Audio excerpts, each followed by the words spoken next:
உலக புகழ்பெற்ற நாகூர் தர்காவில் கந்தூரி விழா தொடங்க இருப்பதை முன்னிட்டு வண்ண விளக்குகளால் ஜொலிக்கும் மினராக்கள். நாகையில் நடைபெற்ற வான வேடிக்கையை கண்டு ரசித்த பக்தர்கள். நாகை மாவட்டம் நாகூரில் உலக புகழ்பெற்ற நாகூர் ஆண்டவர் தர்கா அமைந்துள்ளது.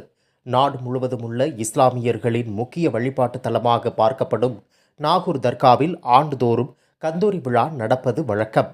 அதன்படி 468ஆம் ஆண்டு கந்தூரி விழா மாலை கொடியேற்றத்துடன் தொடங்க உள்ளது. கந்தூரி விழா தொடங்க இருப்பதை முன்னிட்டு நாகூர் தர்காவின் மினராக்கள் வண்ண விளக்குகளால் ஜொலிப்பதால் நாகூரே விழா கோலம் கொண்டுள்ளது. தர்காவில் 5 மினராக்கள், அலங்கார வாசல், ஆண்டவர் கோபுரம், மண்டபம், உப்பு கிணறு, பக்தர்கள் அமரும் கூடம் உள்ளிட்ட இடங்கள் வண்ண விளக்குகளால் அலங்கரிக்கப்பட்டிருப்பதைக் கண்டு பக்தர்கள் செல்ஃபி எடுத்து மகிழ்ந்தனர். அதனையடுத்து நாகை யாகுசாயின் பள்ளியில் இருந்து காலை கொடி ஊர்வலம் தொடங்க இருப்பதை முன்னிட்டு இன்று வான வேடிக்கை வெகு விமர்சையாக நடைபெற்றது. அப்போது வானத்தை வர்ணஜாலமிட்ட கண்கவர் வான வேடிக்கைகளை கண்டு பொதுமக்கள் வியந்து ரசித்தனர்.